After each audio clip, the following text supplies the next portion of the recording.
Yes, Bachchan. Now we will continue our 9.1 question 14. I already draw this figure because it is already in the book. I think it is not good to waste the time.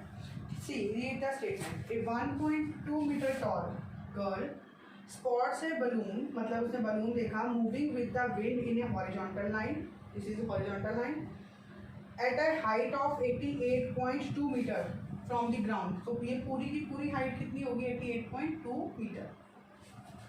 From the ground, the angle of the elevation angle बन रहा है from the eyes of the girl at any instant is 60 degree. पहले ये देखो ये वाला 60 degree complete.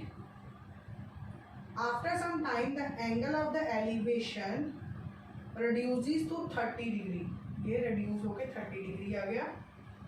Find the distance traveled by the balloon during the interval. मतलब अगर यहाँ पे A B C D E F तो मुझे क्या फाइंड करना है? D E की distance travelled by the balloon. Now A C equals to 88.2 metre और B C इक्वल्स टू ये F D is equal to 1.2 metre. बच्चा मैं इस ट्राइंगल से बात करी जहाँ से वो बच्चा देख रहा है. मैं बच्चा पैर से तो कोई नहीं देखता, आंखों से देखते तो मीन्स जो मेरी अपनी हाइट होगी या जो उस बच्चे की हाइट होगी वो तो इस पूरी स्पॉटिंग से क्या हो जाएगी? Minus. Now A B equals to क्या हो जाएगा? A C minus B C. So A B equals to A C is 88.2 metre minus B C 1.2 metre. It is equal to 87 metre. Now again it is same. First triangle in this triangle बड़ी वाली triangle ले लो. In triangle कौन सी triangle? A B F tan 30 perpendicular by base tan 30. Perpendicular is A B, base is complete B F. Now tan 30 1/√3 perpendicular A B हमने find किया था 87 metre. Base पूरा का पूरा B F. Do the cross multiplication. B F equals to 87/√3 metre. Now in triangle कौन सी triangle? अच्छा हमने इसको नाम ही नहीं दिया. यहाँ पे A B C D E F G दे दो. इस पॉइंट का नाम G. Now in triangle G E F tan 60 perpendicular by base. tan 60 कितना होता है? √3 परपेंडिकुलर जी ई. बता यहाँ से देखो जो डिस्टेंस ए बी का है क्योंकि डिस्टेंस तो सेम ट्रेवल हो रहा है मीन्स उतनी ही सॉरी हाइट उतनी ही रह रही है. सो जी ई भी यहाँ पे सेम होगा. You can write it as G E also. G E by base इसका क्या है? E F √3 G E 87 metre E F. Do the cross multiplication. EF equals to √3 87 metre. बच्चा जो इधर मल्टीप्लाई हो रहा है इधर आके divide. So I will do the rationalisation. EF 87 √3/3 क्योंकि ये दोनों का √ कैंसिल हो गया 3 आ जाएगा. नाउ बच्चा मुझे क्या फाइंड करना है? BE. नाउ BE क्या होगा? BE पूरा का पूरा BF माइनस EF. हाँ जी BF पूरी की पूरी हमारे पास क्या आई थी? 87/√3 माइनस EF क्या आई? अब 87/√3/3. बच्चा अब इसे यहाँ से देखो कैसे सॉल्व करें. BE इक्वल्स टू क्या कॉमन निकल रहा है? 87/√3. अंदर क्या है? 1 minus 1/3. So it is BE equals to 87/√3. इसका एलसीएम ले लो 3 minus 1. BE equals to 87/√3 into 2/3. सो BE इक्वल्स टू 87 को इसके साथ मल्टीप्लाई कर दो then you will find the answer. यहाँ अगर हम देखें ये कटता है 3 के टेबल पे 8 और 7 15. हाँ ये 3 के टेबल पे कट जाएगा. 3 2 6 3 9. सो 29 ये वाला 2 इसके साथ मल्टीप्लाई इंटू √3 मीटर मीटर डालते रहना बच्चा, क्योंकि अभी हम आंसर में पहुंच रहे हैं ना। यहाँ पे मीटर लिख लो। BE इक्वल्स टू 9 2 ज़ा 81 2 2 ज़ा 4 + 1 5 √3 मीटर। सो उसने मुझे पूछा था distance travelled bye balloon is, distance travelled bye balloon is 58 √3 meter. Check this for a minute बच्चा, next I will do the next question.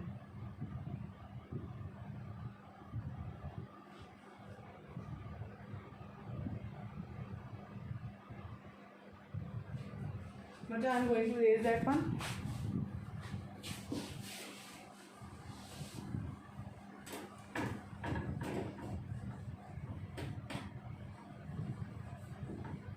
वो नोट कर।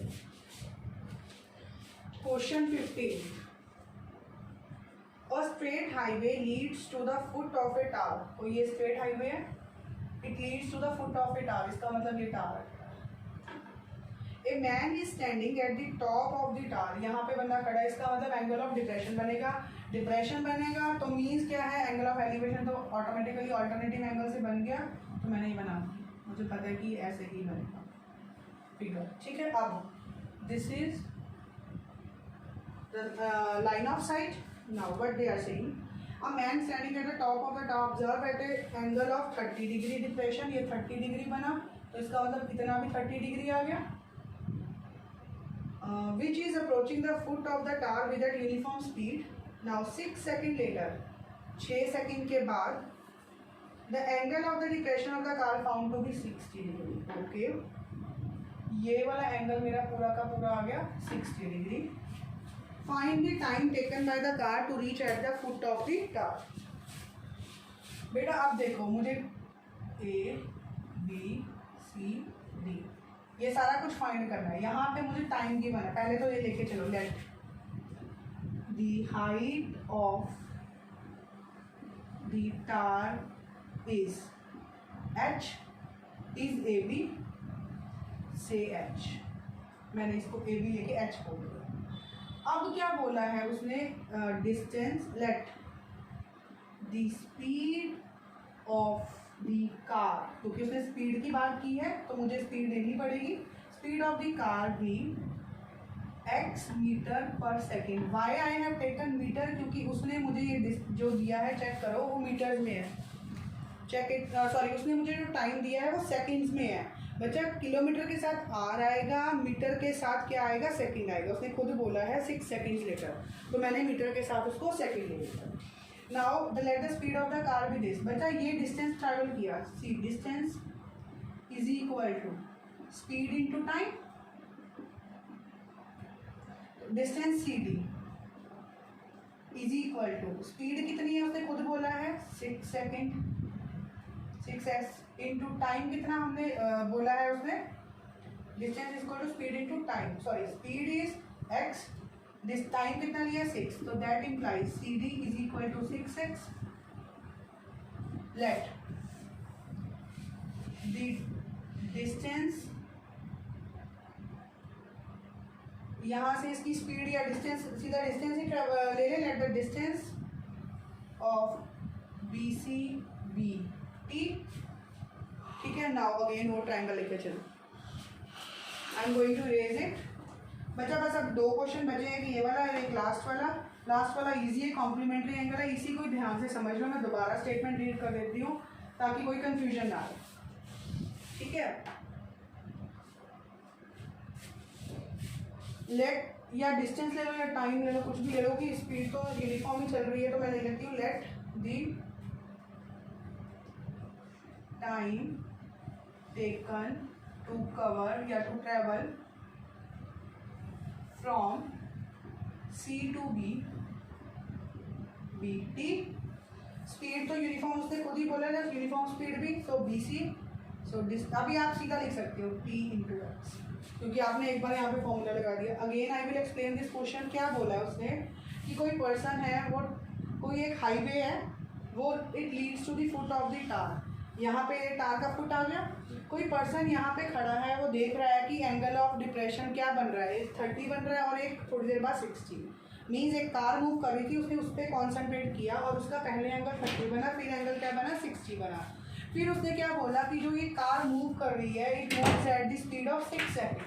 अगर ये 6 सेकेंड की स्पीड पे मूव कर रही है तो इसका मतलब यहाँ से मुझे डिस्टेंस ट्रेवल निकालना है। अब तो सिंपल, अब तो आपके पास ये tx आ गया। Now just use the formula in triangle. कौन सी ट्राइंगल लेंगे पहले, ए बी सी, ठीक है। हाँ, tan 60 equals to A B by B C. tan 60 क्या होता है, √3 A B H B C T X. तो यहाँ से h की वैल्यू निकालो, √3 into T into X. Now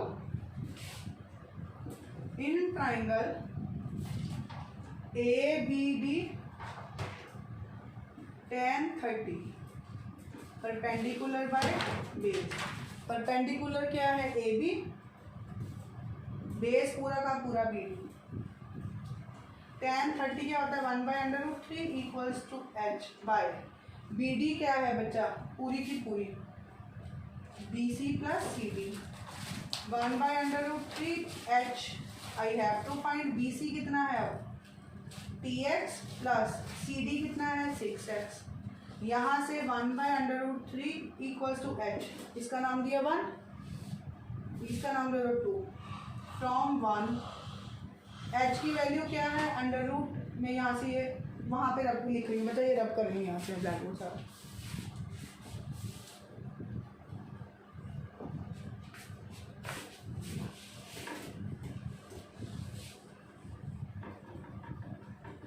हाँ जी बेटा, क्वेश्चन 15 ही कंटिन्यू है। यहाँ से आ गया 1/√3 h की वैल्यू फ्रॉम 1, वो आपने लिखी दिया from 1, √3 into T x upon, नीचे क्या आया यहाँ पे t प्लस 6, यहाँ से x मैंने क्या लिखा हो गया कॉमन, ये x कट गया, यहाँ से क्रॉस मल्टीप्लाई कर दो, t plus 6 equals to √3 into √3 into t plus 6 3t, 6 equal to 3t minus t, 6 equal to 2t, that implies t equal to 6/2, it is 3. So time equals to 3 seconds. उसने यही पूछा था कि find the time travel from this, यही बोला उसने, that find the time taken by the car to reach the foot of the tower from this point. Clear? It is 3. 3 time equal to t is equal to 3 seconds. Now last question of this exercise, after that we are done with this chapter also.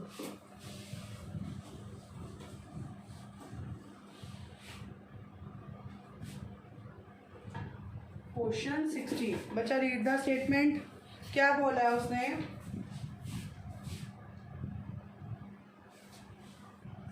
The angles of the elevation of the top of a tower, angle of elevation की बात की गई है of a top of a tower from the points at a distance of 4 metre and 9 metre from the base of the tower and in the same straight line, it is complementary angles. क्या बोला है, पहले तो दो angles की बात की गई है,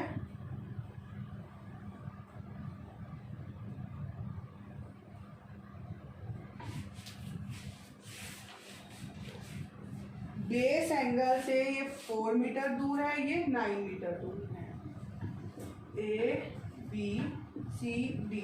एंगल कॉम्प्लीमेंट्री दिए गए हैं बच्चा। अगर मैं एक एंगल थीटा ले लूँ, लेट एंगल ये छोटा ले लेती हूँ, angle A D B is equal to theta, also it is given that ये दोनों एंगल क्या है, कॉम्प्लीमेंट्री हैं। तो means A D B plus A C B is equal to 90। अब यहाँ से एक थीटा आ गया, then what would be A C B, 90, A C B equals to 90 minus theta. बस अब तो पता चल ही गया, 90 minus theta it is theta. What we have to find is, क्या बोला है उसने फाइंड करने के लिए, prove that the height of the tower is 6 metre. A A B find करना है, कर दो। इन ट्राइंगल पहले ये ले लो, A B C tan theta tan 90 minus theta equals to perpendicular by base. हमें पता है tan 90 माइनस थीटा क्या होता है, cot थीटा। परपेंडिकुलर क्या है, ए बी, बेस क्या है, B C. cot theta equals to A B रहेगा, बी सी कितना आ गया 4। क्लियर, इसको नंबर 1 दे दो। अब मैं और रब कर रही हूँ यहाँ से।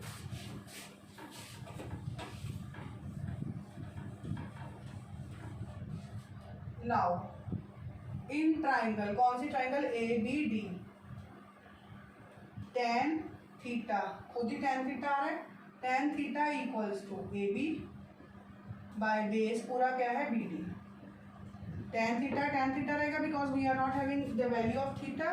A B is that we have to find A B, B D it is 9 metre. Now it is 2 1। बेटा अगर इन दोनों को मल्टीप्लाई कर देंगे, cot थीटा और tan थीटा कर जाएंगे तो हमारे पास ए बी की वैल्यू आ जाएगी। मल्टीप्लाई 1 and 2 तो क्या आया, tan theta right hand side से मल्टीप्लाई होगी और लेफ्ट हैंड साइड से A B by 9 metre into A B by 4 metre.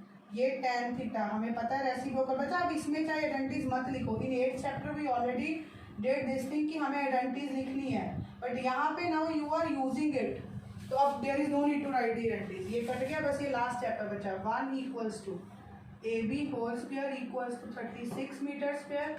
Do the cross multiplication. अब यहीं पे कर दूँ या वहाँ से रब करूँ, यहीं से कर देती हूँ step. That implies 36 metre square equals to A B whole square. बेटा 36 किसका परफेक्ट स्क्वायर है, 6 का। 6 metre whole square equals to A B, ये कैंसिल हो गया, A B equals to 6 metre. So it is hence proved. उसने यही तो बोला था, prove that the height of it are is 6 metre. I hope बच्चा this is totally clear to you and you will not face any difficulty. If there is any, let me know. Thank you so much.